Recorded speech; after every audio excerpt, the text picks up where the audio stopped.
X-Men number 10 by Jonathan Hickman, Leinil, Francis Yu, and Sunny Gao is the first in-series Empyre event tie-in and uses the Marvel Universe invasion of plant alien Cotati on the moon to dig into the secret mysteries of Vulcan, Gabriel Summers, the third Summers brother. There are some fascinating revelations here, a number of which connect to my Vulcan theories pitched way back in Krakin Krakoa number 44, and what I'm predicting is a major Ten of Swords tease. Today I'll answer, how does X-Men fit into the Empyre event? What do we learn about Vulcan, and what does it mean for Krakoa and the Dawn of X, and what does any of this have to do with Ten of Swords? Hey, I'm Dave Busing, founder and editor-in-chief of Comic Book Herald. If you like the CBH YouTube channel or podcast, please consider liking, subscribing, and sharing. And of course, you can subscribe to stay in touch. This is Krakin Krakoa number 65. There will be a whole lot more digging into X-Men comics to come. Spoilers for Discuss Comics will follow.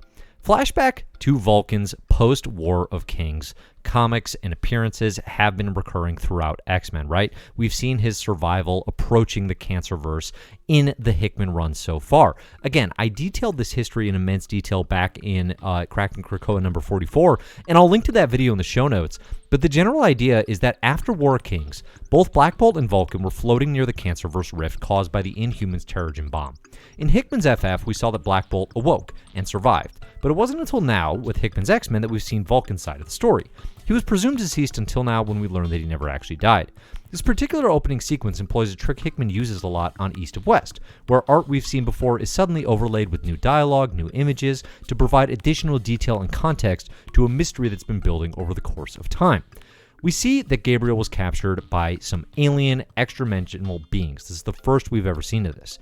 In my original Vulcan theory, I posited that creatures from the Cancerverse, the many-angled ones, could have gotten a hold of Vulcan and brought him back to life and the dimension of Earth as their sleeper agent. I'm pretty darn excited to see I wasn't too far off the mark. We also have here, in seeing, again, these extra-dimensional beings, some X-Men Free Comic Book Day possible connections. In the X-Men Free Comic Book Day 2020 special, which just kind of launched as a prelude to the Ten of Swords events to come, we saw these alien beings that we'd never seen before, right? And we're seeing some cross-dimensional and beings from sorts of realities that we've never seen before coming into play. These aliens are very reminiscent of that. So I think it's very intentional in setting the stage for where we're going in the big X-Men crossover that is to come. As that's happening, back in Summers' house on the moon, Emperor Vulcan is teased with the possibility of endless partying with Petra and Sway, which is how he's been spending his days on Krakoa since launch, since we've seen in X-Men number 1. A little background here, who are Petra and Sway? Well, both characters were among the secret team of X-Men Professor X sent to Krakoa, including Gabriel Summers, he was on that team with them, to rescue his original X-Men before the formation of the all-new, all-different X-Men. So that would be like Wolverine, Nightcrawler, Storm, Colossus, etc., right? This story is told in X-Men Deadly Genesis, a story written by Ed Brubaker in the mid-2000s, and long story short, Gabe, Petra, Sway, they all meet pretty terrible ends. Petra's mutant abilities, for the record, she can control Earth, rocks, and apparently very chilly margs, and Sway can control time within specified, nearby areas. So Vulcan passes on drinks to take a walk near the Cotati on the moon, planning their invasion of Earth. This is basically the extent of the Empyre tie-in here. All you need to know about the Empyre event to enjoy this issue is that the Cotati are a plant-based alien race, and they are on the moon, and they're thinking about invading Earth. That's it. There's some important setup Hickman is working in here, looking at Vulcan as this former emperor who very much has experience invading planets like Earth under his belt. If anyone can kind of understand the Cotati's mission of vengeance and galactic conquest, it's the former emperor of the Shi'ar. There's definitely some strong meta-commentary here too, just on the nature of humanity's worst impulses. When Hickman writes, through the mouth of Gabriel Summers, there's so little good to balance out all that evil. It's definitely a line that hits home in some disturbing ways when kind of wherever we turn these days, especially at our collective most pessimistic. It's something to work through, certainly, but it's something that sadly rings true in a lot of moments. This builds to the biggest reveal of the issue. Since Gabriel was shown as part of Summers' house back in X-Men number 1, fans, myself included, have been wondering why he's acting so generally amicable, turned from the raging Mad King into sort of this frat house, fire-obsessed jock bro. Here we get our answer. The extra-dimensional beings have separated Vulcan's goodness and his more base evil nature. They will see you as changed, reborn, healthy and whole, but that is just a shell. Underneath it, buried alive in a shallow grave, is the real you. This is a pretty frankly terrifying revelation. One, because it means Gabriel is at the whims of these mysterious alien overlords whenever they decide to pull that trigger. And two, the idea that the real you is the exact opposite of the good you are trying to be is existentially devastating. It's not unheard of territory even in X-Men. Ultimate X-Men plays with this loosely when Professor X makes Magneto forget he's a mutant and sets him out to live life as this kindly old chess-playing dude in the park. But that doesn't diminish the impact, right? Gabriel Summers now has to seemingly live with this awareness. Following this forced revelation at the hands of the Cotati, Vulcan wipes them all out. And in an apparent semi-release of his true nature and the fire he's been holding and talking about inside. It's kind of easy to forget this, but Vulcan is literally an Omega-level mutant, who again has raised galaxies. Him unleashing his abilities, him turning on Krakoa, turning on the X-Men potentially, is an enormous threat. Again, Omega-level mutants are a resource to be protected at all costs. We've learned, I think, way back in House of X #1, and there are only, 13 or 14 of them listed in the data page in that issue.